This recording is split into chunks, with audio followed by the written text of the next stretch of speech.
Easy now. Easy now. Hey guys, welcome back to the Drive Talk podcast. We're doing another online one, but I'm glad to see you've got non-matching top tonight, mate. Yes, yeah, likewise. Yeah, I think it was a bit of a coincidence last time, wasn't it? I know. I've made a conscious decision this time. I'm not going to wear anything from Michelin because I know you won't then have the matching top. Good move. And while we're on that note, big thanks to Michelin. There's a blurry bib up there. We're some subtly placed Michelin product on camera. But yeah, massive thanks to them for the continued support of the podcast, which is all good. We've got loads to talk about today. We are in the process of planning a face-to-face, but we thought we'd come online because there's a few things that have happened in the news this week. And the great thing about this format is we can kind of respond to them quite quickly. But also, we've been up to a few quite cool things in the last few days to a week anyway, so there is much to discuss. Absolutely. Yeah, no, I'm looking forward to it.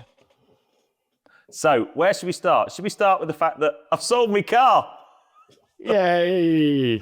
That didn't make... Well, that must be a record sale. It was literally, you messaged us saying, my car's for sale, and then about a couple hours later, I think I've sold it. It was like, what? Yeah, I mean, and it's not been collected yet, but the lovely lady who's buying it, actually, the deposit was taken before my video and the online advert went up. She messaged me, she'd seen the McCann collection video in which I said I might be getting the Boxster moving on, and messaged me last weekend saying, if you ever think about selling your Boxster, then let me know because I love your car and we've got a Boxster at the moment and we'd like to do the upgrade. And I said, well, funny you should say that because it actually goes up for sale on Friday. So I put them in touch with Anthony James Cars and sent lots of videos and photographs. She came down and test drove the car on Saturday morning. Picks it up in 2 weeks' time, which is really brilliant. Cool. Well, that's cool that it's going to a subscriber as well. I know. It's a subscriber. It's a lady, which I think is brilliant. She's got 2 mini schnauzers, which is really cool. And they're already planning road trips. They're going to be taking it to Le Mans this year. So it would be really cool because I'm at Le Mans. So hopefully I might be able to meet up and that would be very, very cool. But yeah, so excellent. So I'm a bit sad really because I suddenly had my dream 2 Porsche garage and I had it for like a week and a half. And now the Boxster's gone. So I've only got, this is first world problems. It makes me sound so pretentious. I've only got 1 Porsche now. But yeah, the hunt is on. When you say your dream, yeah, we know what your actual dream is. That's the next chapter, isn't it? Is actually finding a 911 that's going to fit in that garage, and then you have your dream. Oh yes, double GTS. Oh yes, double GTS, double crayon. That'd be cool. Can you imagine? I don't know whether I'd be able to deal with the amount of stick you and Pat would give me if I ended up with a crayon 911 GTS to go next to the crayon McCann GTS. Well, I have to say, I like crayon a lot. And you posted yesterday, I think, pictures of T's car after you'd given it a wash, and it does look stunning. It's a beautiful looking car. The best bit about crayon is washing it. Yeah. It's so easy to wash. It doesn't show that, surprisingly, it's a bit like white cars, but I think white cars always get a bad rap from people. Yep. They don't show the dirt that badly until you actually start washing them and you realize how dirty they are. But then once you've washed it and you towel it off, there's no kind of marks on it or anything. Unlike when you've got a dark colored car or a black car, it's really difficult to get all of the kind of watermarks off. So yeah, no, it brushes up nicely, as they say. It's not actually too dissimilar to the Hockenheim silver colour on my M2. I know they're not the same, but when you talked about the cleaning then, I was like, because I actually cleaned that last week to go to a track day. You cleaned a car? I know. I washed my poor M2. I mean, it's dirty again now, so don't worry. Don't be too surprised there, Ped. But yeah, I did clean it, and I was thinking now, I was like, this car does carry dirt so well, which almost makes it a perfect colour for me. Yeah. no, it's But good. the other big news in the Drive Talk podcast, so I've sold my car. The other big news, which I think is more impressive actually, Joe has completed a track day in the M2 Club Sport and the gearbox still works. Thanks, mate. Just to put the record straight, I have done, this is the second track day I've done in it since Swift Performance rebuilt the engine. But still, back at Bedford where the money shift happened, and every single time I did that 4th to 5th gear change on the back straight where the money shift happened, I'm overthinking that shift and probably doing it a little bit slower than I normally would. But cars, it's lovely. I'm so glad I haven't sold that, and yeah, it was a great day actually. Yeah, it's funny because obviously I wasn't there, but I saw your socials beforehand. I have to say, mate, when you got those Cup 2s put on it and you put that picture up of it clean with those Cup 2s, it looked awesome. Those wheels, I don't know what it is about the offset, the dish on them, just the way they sit in the arches, it just looks mega. Really yeah, mega. I love. And it's bizarre because I mean, most of us chase bigger wheels mostly for aesthetics, right? And usually, especially on modern cars, you need 20, 21, sometimes 22s on a modern car to make it look good. I think like that RS6 you've got at the moment, that's on 22s. We'll come on to talk about that a bit later. It's on 22s, yeah. Yeah, even the Macan's on 21s. Well, there you go. Yeah, and that M2 stock is on 19s, and actually the wheels that are on it, the Pro Tracks, are 18s. So it's about the only car I've ever had that I've downsized wheels. But I think because of the lovely big sidewall on the Cup 2s, there's just a nice proportion, and it all sits and fits. Yeah, lovely. Really nice to be back out in that car. Yeah, no, it looked awesome. It looked awesome. And some of the socials that have come out of that day, I mean, that one you put up today with Tim, chasing you in his 296, having spent a week with the 296 last week, they are epic cars. Yeah. But the way you kept in front of him through the corners, but when you hit the straight, geez. It was just unreal. I mean, Patrick was in the car with me actually for that exact segment. Tim and Brad from the Shrezian were in the 296. And Tim, to be fair, had only done a few laps around there. But he was following me just for shits and giggles, really. But I knew through the twisty stuff, because his car was just on very normal road tyres. I can't remember which brand they were. So I knew he wouldn't be held up through the twisties with me. But I just wanted to see the speed differential on that start-finish straight or the back straight.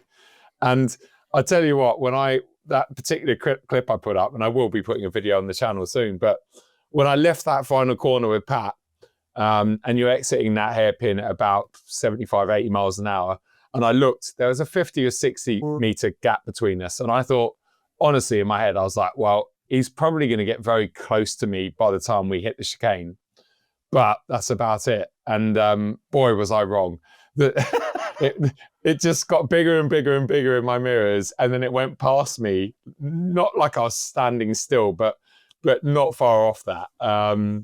Unbelievable. The difference that's 830 horsepower, whatever they are, versus what 450 in mine. Real eye opener. But yeah, great day, and looking forward to the next one.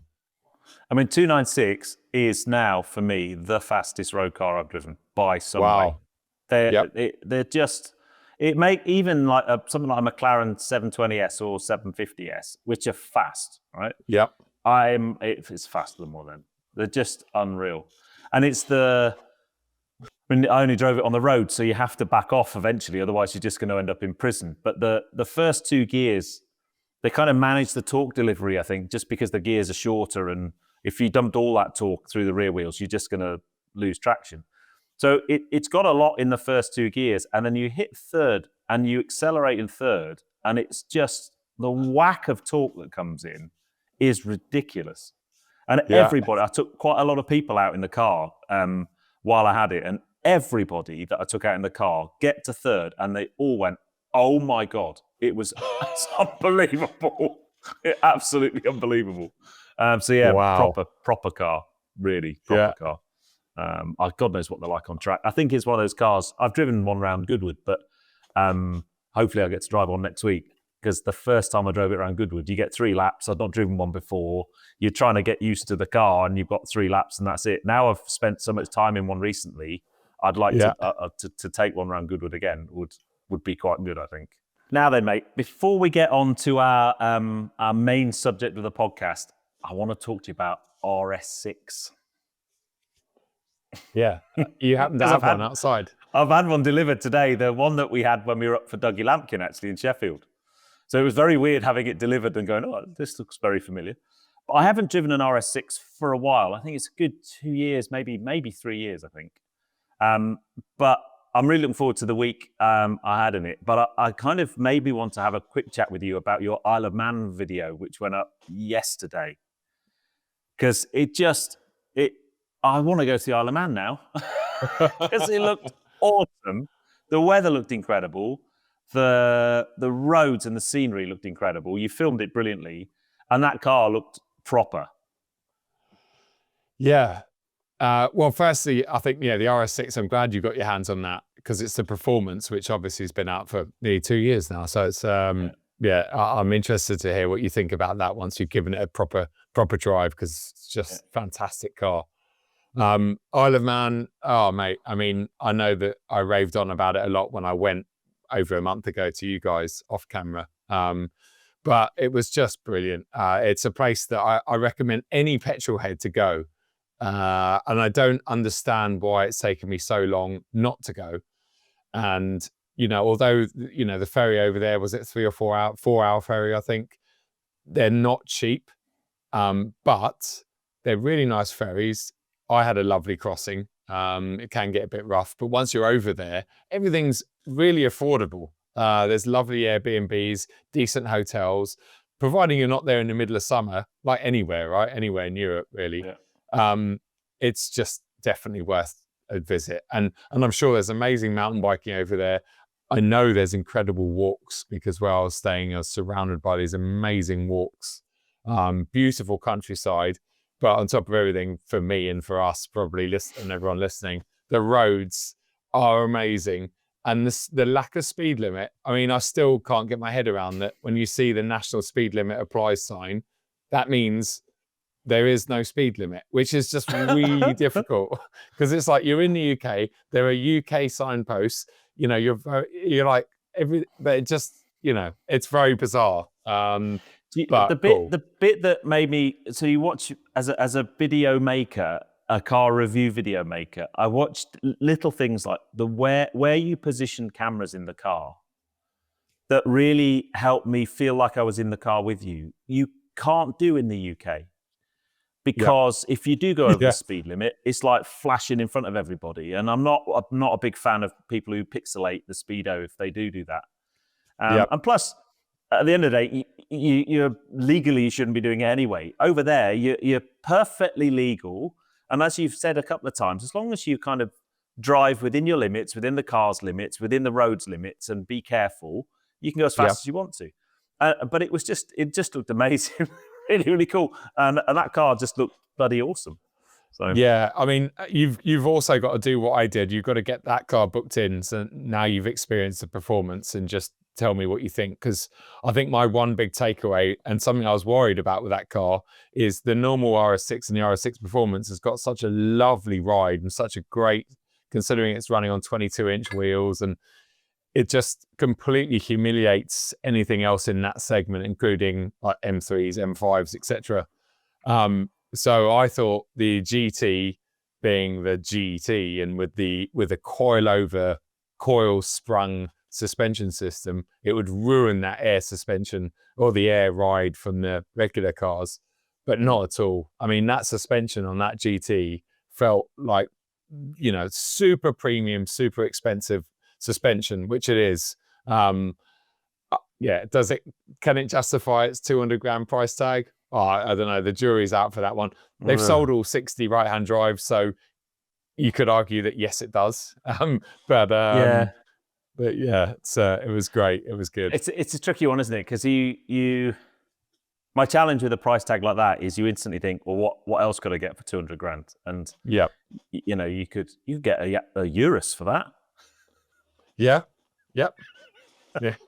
Not my sort of car, but yes. No, it's just joking. Don't worry. But yeah, no. So yeah, I will. I'll hope to get the GT. But yeah, looking forward to this week. But we have a kind of theme for this podcast. Now we've had a bit of a catch up, and my in our little agenda I've sent through, I've called it taking a step back. All right, because it seems that, and it's stories that have broken over the last 6 months, but there's some stuff that's come out even this week, that the car industry is at a bit of a tipping point, and it's whether or not they've gone too far, realised it, and then they're coming back. And it's a little bit like, and it's a very, very dodgy analogy, but you're a plane guy, so you'll get this one. It's like the aviation industry, okay? We reached the pinnacle of the aviation industry with Concorde. Okay? Yep. And then we got rid of Concorde, and we've never gone anywhere near as good as that ever since. So we kind of pared things back. But the only difference is we're pairing stuff out, but we never actually reached Concorde in the car industry, I don't think, because Concorde was just amazing. So the first one is the number of manufacturers that are starting to mute the fact that maybe full-blown battery electric only isn't for them. And we've talked about this before. We've talked about Porsche saying that they're going to carry on the development of internal combustion engine drivetrains and hybrid drivetrains. But the first one I want to talk about was Maserati, your favorite manufacturer, because they've cancelled the MC20 Folgore, the full-blown electric MC20, which doesn't come as a great surprise, because I remember when I went out to Sicily to drive the MC20 Cello, and at that point, they were very much pushing the fact that they developed almost 3 cars in one. They'd got a coupe, a Spider, or Cello as they called it, and a battery electric car, all on the same chassis. And it was quite a big part of the briefings we got, and in the press notes and all of that kind of stuff. I even talked about it in my video. They didn't give any timeframes as to exactly when the full-blown electric MC20 was going to happen, but what they did say was Maserati was going to be an all-electric brand. So Grecale was all-electric, the new Gran Turismo, they've got a Folgore version of that. And I think for them, that's a really interesting announcement. Yeah, as you say, it's not just Maserati, and yeah, I have taken the mickey out of them recently. I think the problem I have with Maserati is I just don't see. I think they've struggled with sales over here for a long time. And when you look at their pricing on some of their new models, not just their electric stuff, it's just. I mean, it completely blows my mind that anyone would go out and buy one. Then you look at the price, like the Gran Turismo electric, isn't that like £200,000 or something? Yeah. And I'm sure it's fast, but nobody cares, because the only reason you ever, again, my opinion, but the only reason you'd ever buy a Gran Turismo in the past was because it came with a wonderful sounding V8 soundtrack, just like a C63, which I know is another subject we're going to get onto. So cars like that really I struggle with. Moving on to the MC20, I've never driven one, but I have heard from yourself and lots of other respected journalists that it's a fantastic car. We're looking at residuals on those, and it looks like maybe Maserati slightly overpriced them, but again, you look at one and it is a proper supercar. So you could argue that it was priced about right in the market. But I think what we've seen recently with anything that is fully electric and very, let's call it exotic cars like Taycans, anything that that's really pricey and fully electric, that market just seems to have dissolved. And even Rimac, they've announced they're stopping, right? And I think even Mate has said we haven't sold anywhere near as much as we wanted to. We're pulling the plug on that project. So it kind of has proved and shown that end of the market is just not there. And I think there's a number of reasons for that. I think the main one being that nobody aspires, maybe you'd want to own one or experience one, but it's never going to be a safe investment. It's going to be a horrific investment. Anything EV we know is not the safest in terms of investments, because I actually had someone talking about this. I can't remember who it was, but referring to phones, it's like we've all got old Androids or you've got Apple phones, but yeah, you'll probably keep your last one because it's a good spare backup. But does it have any value? Not really. I mean, it's not the sort of thing that, you know, you're not going to put that away, are you? And go, oh, maybe in 5 years' time, my iPhone 14. I think I saw the same reel. It was about where you wouldn't go and get your old iPhone 2 out and play with it at the weekend. Yeah, it's kind of, I know it's an extreme example of it, but I think that's kind of quite a relatable thing. And I think a car like that, as fast and probably impressive as it will be, no one with that kind of money is going to go, oh my God, I need one in my life. Especially when you think, I'll buy that and then tomorrow it'll be worth half the money. So the fact they've pulled that, I think, is a great move. And the fact that a lot of brands and manufacturers seem to be following a similar pattern. Yeah, it's... I mean, it's not just Maserati, but for them, I think their big problem at the moment is because MT20, I've driven it. It's a great car. It's right up your street, actually. I know you're not a massive supercar fan, but the ride quality when you're in GT mode is really good. It's got really nice steering. It's fast. It actually sounds pretty good as well. But they were probably 50 to maybe 80 grand overpriced. And if you got the Cello version, probably 100 grand overpriced. And I know a few people who had them and they just hemorrhaged money. And I mean, Maseratis have always been pretty bad for residuals anyway, but their problem is that the perception of a buyer who would buy one new, you'd have to be certifiably insane to buy one at the moment. And that's a petrol one. I think the problem with the electric ones is they're going to tank money even more. And because, like you said, there's a few of the performance brands that they've either muted electric but not really done it, like Ferrari or Lamborghini or even Aston Martin. They've just said, actually, we'll just carry on as long as we can. And I think Maserati, you could say they're actually quite brave to have done what they did, because they didn't just push it down the road. They actually did full-blown electric versions of their cars. And you have to take your hat off. Sorry, you have to take your hat off to them, because I think we talked about this a few times, that we both feel sorry for car manufacturers out there, because as much as we don't know what's actually going on and what the actual future is going to be, they don't know what's going on. They're just being forced into certain directions. They're being told they have to make electric cars for the future, but then their customers aren't buying those electric cars. So then they're having to continue to make combustion engine cars and hybrids and whatever else they want. So from a manufacturer's point of view, Maserati included, obviously, it's a nightmare, because they've designed these platforms to build an electric and a combustion, to be able to take on all of these different running gears, just so that they can go in whichever direction they need to go in. And I guess, the fact that they're cancelling that project, well, it just shows that there is no market for that. But when they started that project 4, 5, 6 years ago, there potentially was going to be a market for it. Yeah. So it's changed pretty quick. It has. Yeah. But I think they're for me, and I said this when I was out with them back end of last year, they are prime candidate to do what Hyundai did with the i30N, or with the Ioniq 5N rather, is they're so well known for the emotion of the sound of the car. Maseratis have always sounded amazing.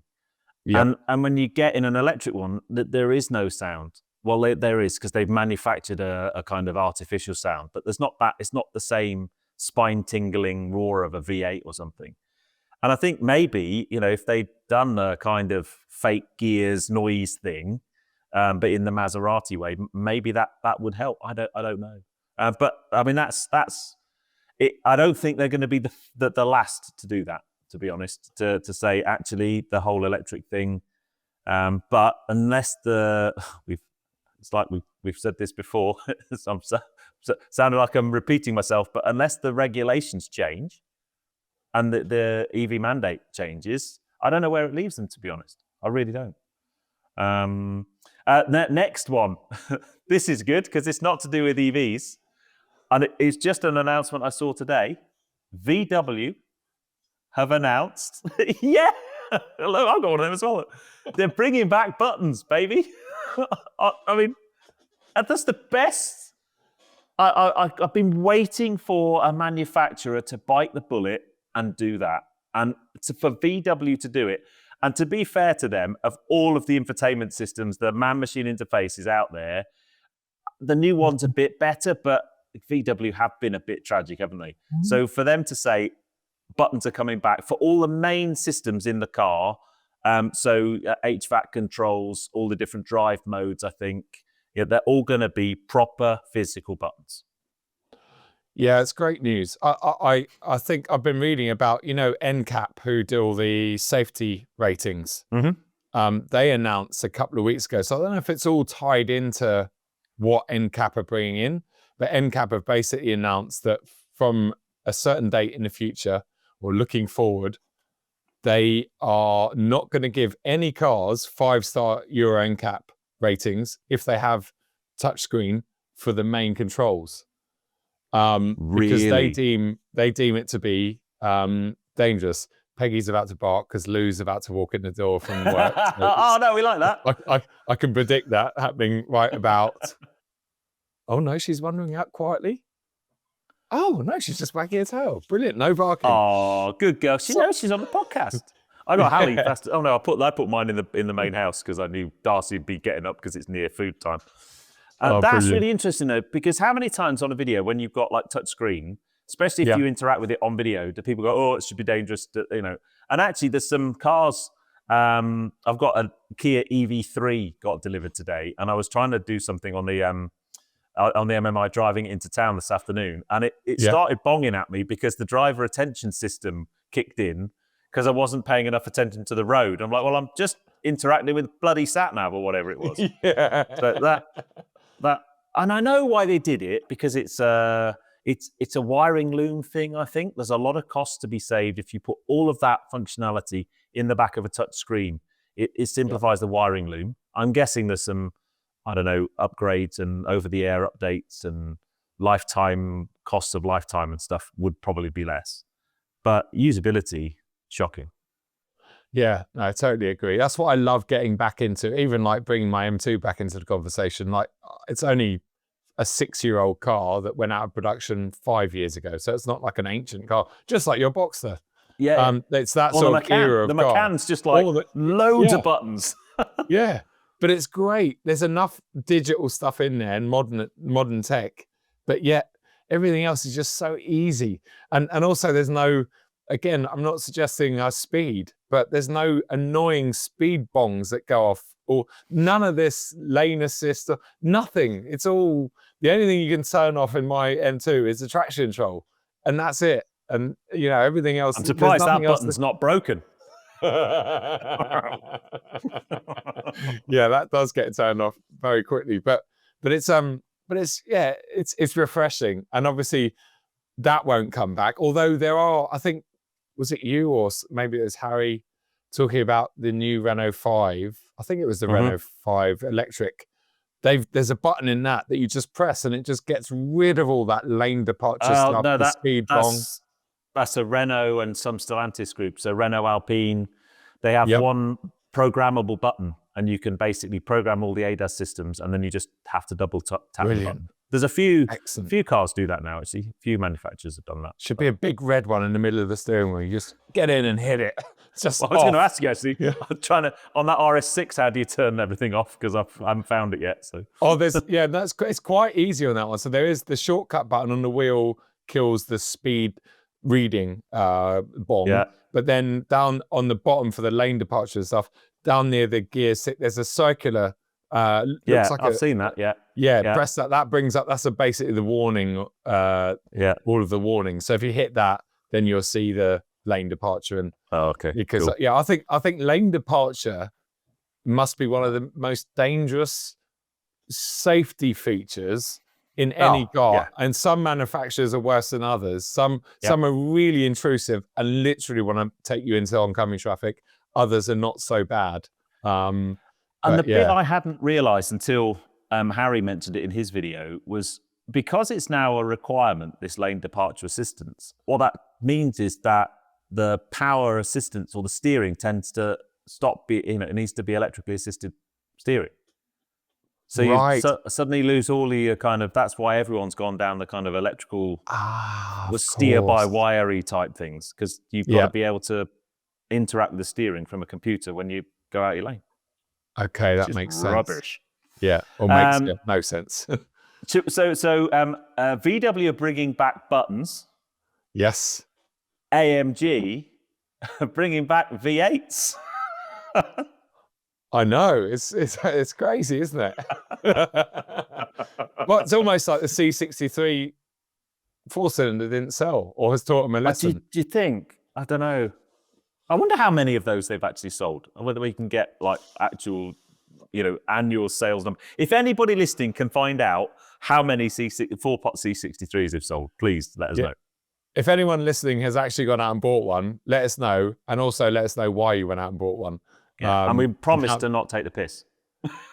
Yeah, well, Patrick's just put in the comment that the C63 won't get a V8, so it's interesting. So they're going for the flat plane V8s, which is what's in the current AMG GT Black series, right?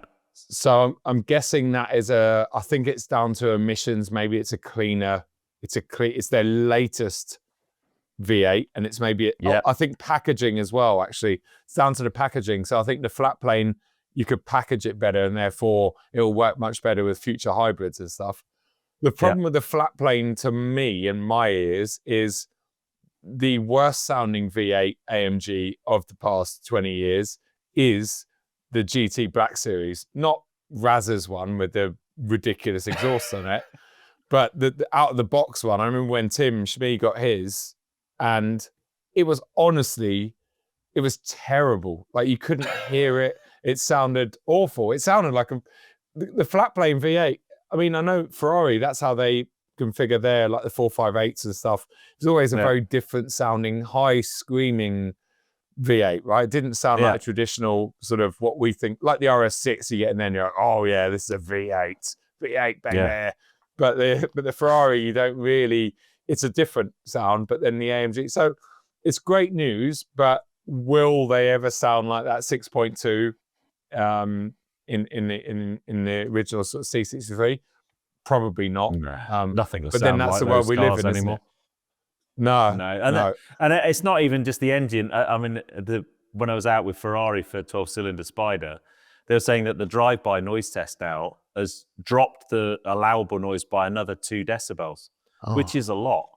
So they'll do what they can, and I am amazed actually that modern day manufacturers make any kind of noise at all, because they're just so restricted in what they can do, whether that's emissions or whether that's drive-by noise limitations and stuff. So the days of great sounding cars are, unless you stick an aftermarket on, are long gone, I'm afraid. Yep. Although that 296 sounds pretty good, the Ferrari, to be fair. Okay. I think Well, I think manufacturers are coming up with tricks. Like, you look at the Porsche again, and their GT4 RS, their Spider RS, the induction sound, having the intakes above your head means it sounds like thunder for you, but not necessarily for anyone else. And measuring the exhaust decibels or drive-by doesn't necessarily mean, it's not going to sound ridiculous. But to you it is. So, and that's surely, that should be what matters, right? Is you want your car to sound good, but you probably, unless you like EVs, then they go, oh no, I want it to be nice and quiet. I don't want it to make a noise at all. Yeah, exactly. Other companies taking a step back and going to the good old days. Audi with the naming conventions. I still don't understand it though. I did a video on it. I can't.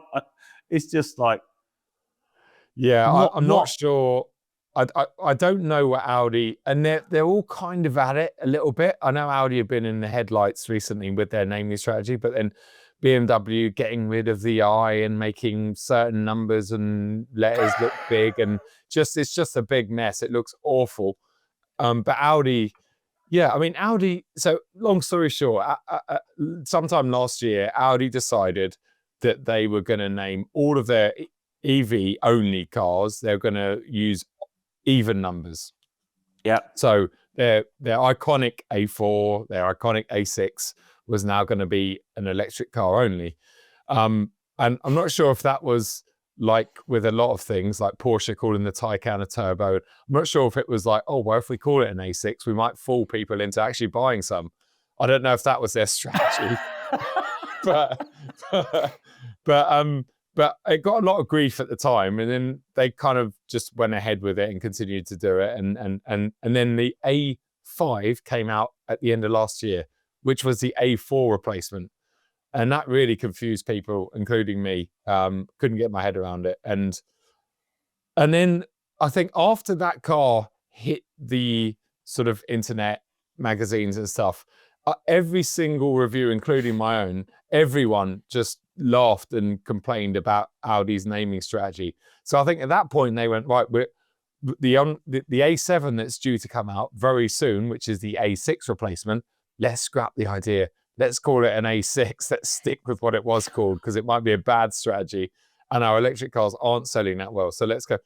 But the problem is, by the time they decided that in January, it was already too late for the A5. So like you said in your video, they've now reverted back to the naming strategy of the past. So the A6 is now going to be called the A6, regardless of whether it's an electric car or combustion engine car. The electric version is going to be an e-tron, which makes sense to all of us.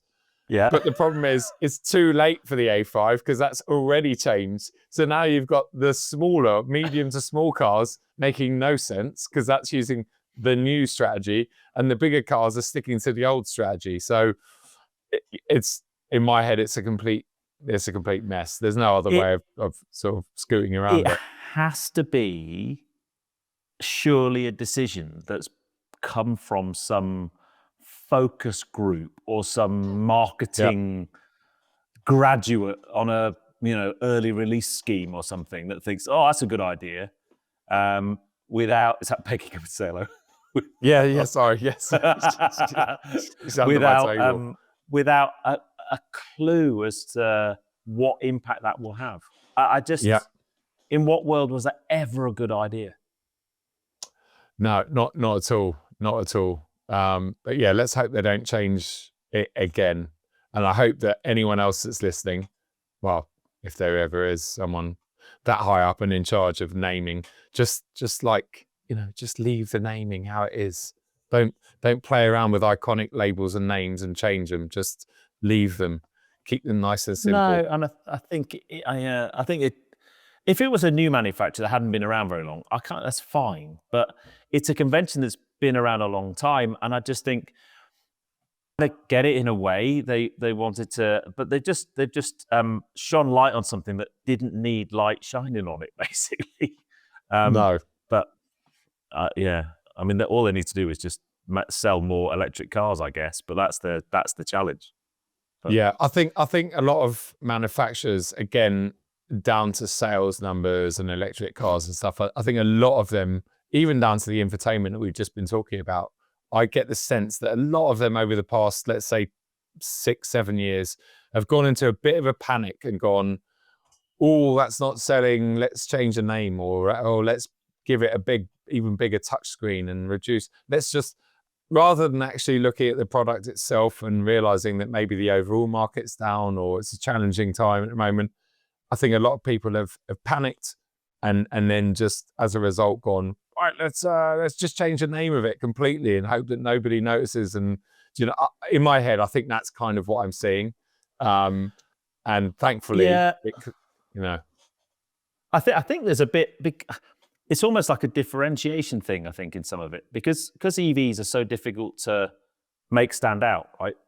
Because an internal combustion engine car, you've got so many points of difference. you've got the size of engine, the type of engine, the gearbox, the number of gears, front wheel drive, 2-wheel drive, rear wheel drive, whatever it might be. And there's lots of different ways you can say, well, our cars are different from everybody else's. Problem with an EV is you kind of don't. They're all very, very similar. And the biggest problem for me, and I think we're starting to see the pointy, nasty end of it now, is with the mergers and acquisitions that have gone on with so many brands and the use of shared platforms to reduce the cost of making cars, that's made the problem even worse. And Stellantis, for me, are of all of the groups of cars, they're probably the worst culprits for it, because their cars are so similar across brand, because they're pretty much, it's almost like a coach building company. They've built a car and then you just stick some different shaped, coloured bodywork on it. Yeah. And the problem is they've then tried to think, well, okay, well, we'll differentiate by having, I don't know, better buttons or bigger screen or infotainment. And it's just not worked. I think what they should have done, maybe VW or steal a march on everybody else, is differentiate by just not following everyone else. Just doing, a good doing car, their own thing. Nice interior. Anyway, so yeah, it's but in other news, while we're talking about EVs, I don't know how we're going to approach this one without being political, but I believe that Tesla sales aren't doing very well at the moment. Yes, they are tanking. And their share price is tanking as well, to be fair. Yeah, I've been seeing lots online about people hating on them, and lots of current owners getting abused. In fact, I know someone that sold theirs just because they were worried about driving around in the Tesla. But I think it's interesting because I know Tesla sales, like in Australia, I remember speaking to my good friend Paul Marrick, and around the back end of last year, so way before all of this sort of the political side of things, I remember him saying that Tesla sales were on their arse sort of throughout most of last year. It was just steadily declining. So I'm sure it's a combination of a couple of things. But yeah, I mean, less Teslas on the road. What a shame. Yeah. Anyway, what's the next subject? Well, I don't. I find it really interesting. So I don't have many lines that I won't cross in terms of cars and stuff. But a line that is now there is, for me, Tesla is not a brand I want to be seen to be associated with at the moment. And it's all to do with kind of what's happening in the US. But I think that's many people who are either owners or potential owners will feel like that. And I think as a business, I'm probably more of a Tesla fan of their cars than you've ever been. Well, that's not really very difficult. They've done amazing things for the world of EVs. Their cars, they're not built great, and all that kind of stuff. But you can't deny that they're not as a proposition, a brilliant. If you want to own an EV, Tesla do it really, really well, and arguably better than anybody else in terms of owning it, in terms of running it with their infrastructure and all that kind of stuff, the way you can control the car with the app, everything's amazing. But I think that they're going to have real challenges this year. And they'd have challenges anyway, because all they do is make EVs. And I think there's a backlash against EVs anyway. But that coupled with what Elon Musk's currently doing and the way he's behaving, I think they're in big trouble. Yeah, and the Cybertruck seems to be a bit of a disaster everywhere. I think there's a lot of issues with that. I honestly don't understand that as a proposition anyway. Firstly, why would you? I mean, I know they're America first and everything, but why would you make a vehicle that is not legal in most countries in Europe? I know. I think it was more of a statement piece, wasn't it? It was more of a. That whole thing from start to finish. It looks like it's been designed by a 3-year-old with a crayon for a start. Yeah. It's just, I don't get it at all. I don't get it. But anyway, so let's see. I don't, it's not good. And he's not very good at putting rockets into space at the moment either, because they keep blowing up. So, well. It's all going wrong. There's not a great deal of sympathy coming from me on that one. I'm sure we'll get some backlash comments on that one. But anyway, this isn't a political podcast, so shall we move on? Yes. Hey, did you see today the Instagram post by your favourite car brand with their new Type 00 in Paris moving along the streets and some nobody getting out of it? Sorry, some celebrity getting out of it. I did. I mean, it amuses me. Anything that comes out of Jaguar amuses me. You know what? If it wasn't ruined by the stupidity of that ad with that whoever getting out of it and all the fake photographers and the fake sort of, if it was everything just was a shot, everything was fake. If it was just a shot of the car going along the street or something, you know, it was actually like, you kind of looked at it, it's like, okay, well, it's quite big and imposing and it's stupid. They're not going to sell any, and it won't work because it's a Jaguar, but at least, like, just keep it like simple but no, just they had to ruin it by doing all that crap at the end. And yeah, I mean, and the other thing is you can tell they're not selling to car people because this isn't a headline or anything here. It's a concept car. Yes. It doesn't actually physically move at the moment. It's not road legal. So don't make a video of it driving along the road because it just looks stupid. I looked at that and went, that's AI. That's got to be AI. Or is it like a remote controlled, it's like a big Tamiya remote controlled car. There's someone stood in the background with a control unit driving it along. Yeah, because the influencer got out of the passenger seat, didn't he? Because it was a left-hand drive. Yeah. That's it. And then got boot out, and I'm like, oh, I don't even know who he is. He's some nobody. Yeah. I don't know. Just don't search for my comment on that video of theirs. That's all I can say. Oh no, what have you done, Joe? Nothing. I might get another letter from Jaguar. But yeah, no, it's terrible. But I mean, some people. Archie Hamilton loves it clearly because he's reposted. I know. He's stolen someone's video and put it on his Instagram page, which is a common thing from Archie. But yeah, he's obviously first in line to get paid for doing their first promotional video on it, I'm sure. Don't you think it's funny that all the guys that were involved in that campaign when it first launched have all posting on, oh, this is amazing, and all sharing on, this is amazing. It is pathetic. Yeah. It's really not. Yeah. It's just like. And that's why it won't sell, because it's just, they are spunking money in the wrong places, as always. But we won't get into that. Well, let's see. Let's wait until it's actually a real thing, like you said. In 2036, when they finally bring it out, and electric cars have not been a thing for 8 years, then we'll see how sales go. But yeah, let's watch this space. What's next on our little list? We're getting to the end of it, to be honest. We can start. Well, we got. What was there was an extra one you wanted to add, which I've forgotten.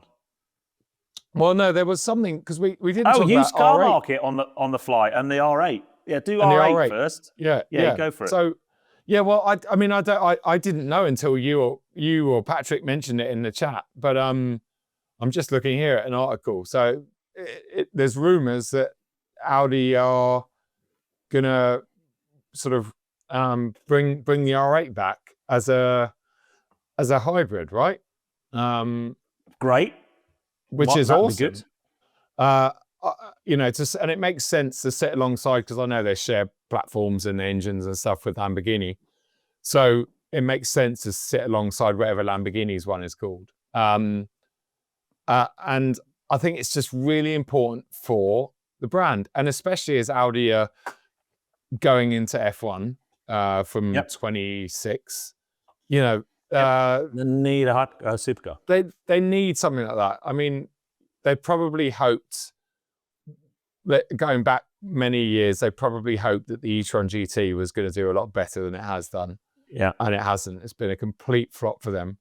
And so as a result, they probably started looking at this, and it makes so much sense, because even if it's a car or model that isn't going to make them loads of money, or make them, tens of thousands of sales, it's still a statement piece. It's still a flagship halo car but the R8's always been, you don't see many R8s out there on the road, but when you do, we all can appreciate an R8. It's a beautiful car.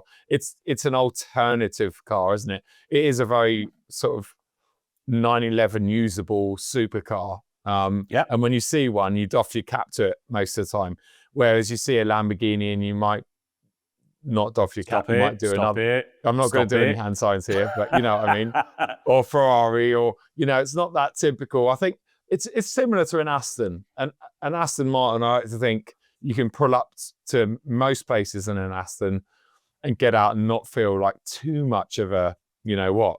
Whereas in a Lamborghini and a Ferrari, it's different. You know, you have to pick and choose your places. And whereas an R8 is just a classy, it's a cool car. It makes a lot of people smile. And I think when it first came out, first generation especially, it was such a futuristic looking thing. So to think, I think we should keep our fingers crossed that this is more than a rumor and that Audi do go ahead with that. Well, it's always been that attainable supercar as well. If you know, and again, you have to kind of be a bit careful what I'm about to say, but to a normal person, an R8 is actually an achievable goal. You know, get a used one. My mate Will's selling his Gen 1 manual R8. It's going to be like 45K. Wow. Beautiful car. Sounds incredible. So, you know, you can as an aspirational thing, and that's a bit like where 911's been so successful for me, is yes, they're expensive, and yes, you have to have a certain level of income to be able to afford one, for sure. But you don't have to be a millionaire. You don't have to win the lottery. You know, I could see myself buying an R8. I could see myself buying a 911. Can I see myself buying a Ferrari or a Lamborghini? Well, I'd love to buy a Ferrari, but I know I can't. I just can't do that because I don't have that level of income. So I think that's why. And if they're going to bring back the R8, they should bring back the TT as well, because I think one of the biggest mistakes they made as a company was getting rid of the TT, because it was such a good car and such an iconic car for them, whether coupe or roadster. And I've owned two, and I loved them. I had a Mark 1 and a Mark 2. Brilliant car. Drove the Mark 3, amazing car. And I kind of, because of the whole move to electric, it wasn't going to be an all-electric platform. You know that's going to have to go. And that's why that decision was made. But if we are winding the clock back and saying, okay, let's do more hybrids and stuff, then maybe, I don't know, if someone's listening from Audi, bring back the TT as well. Yes, yeah. Just see, you're getting lots of love, aren't you? I'm getting attacked. Look, it goes, Becky, Pegs. All I can see is a tail swishing. Oh, hello, Pegs. She's attacking me. It's because it's 5:30, so it's a 30-minute countdown for dinner. Well, that's why before I started recording, I took mine back into the house, because it's like they've got the most accurate, clocks on their wrist. They know exactly when 6 o'clock is. 100%. It's amazing. They get fed at 6, about 5 to or maybe 10 to 6. They'll start walking around. They want to sit by the bowl, and they'll come over and start nudging your leg. And you're like, bloody hell! It's like you've got some kind of atomic clock in your system. So that's R8. So bring back the R8. Yay! Woo! And then the used car market. You said it's on the up again.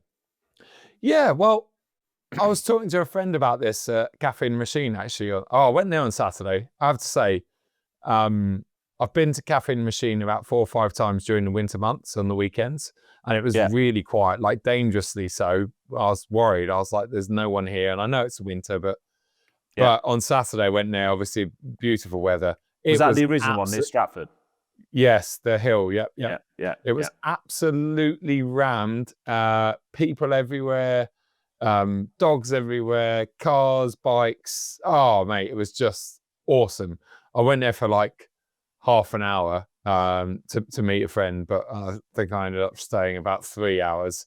I was home a little bit late, but yeah, I was talking to a friend there about the used car market, and I think, I mean, it kind of happens every year. So we do forget this, that I think the winter months, the used car market especially does drop, you know, especially December, January time, even February, because no one's got any money. And even if you have got money, you're not really spending, you're holding back, especially nice sports cars and stuff.